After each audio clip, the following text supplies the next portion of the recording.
katika shimo lilikuwa linachimbwa mchanga zamani katika mtaa Mtakuja, kata ya Malolo, wilaya ya Tabora na mkoa wa Tabora. Kuna mtoto anaitwa Yusra Juma, umri miaka 7, kabila ni Mtusi, mwanafunzi wa darasa la pili shule ya msingi ya Mawiti na ni mkazi wa Mtakuja. Iligundulika kuuawa kwa kukabwa au kuvunjwa shingo na mtu au watu ambao bado hajafahamika, kisha mwili wake kutelekezwa kwenye shimo lilikuwa linachimbwa mchanga zamani, ukiwa na michubuko sehemu za miguu, mikononi na shingoni.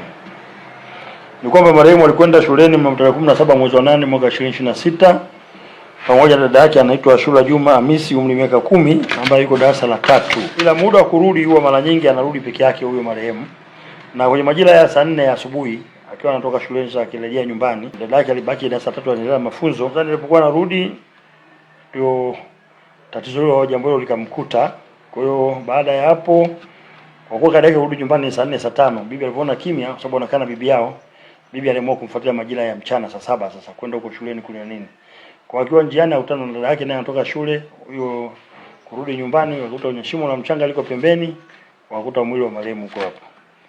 Kwa hiyo wakaondoa baini kwamba mwili wake ukiwa katika eneo la tukio, ukiwa kama nimwambieni, ilikuwa na michubuko mkononi, mguuni na shingoni. Mbinu tumika ni kamata mtoto na kumkaba na kumvunja shingo.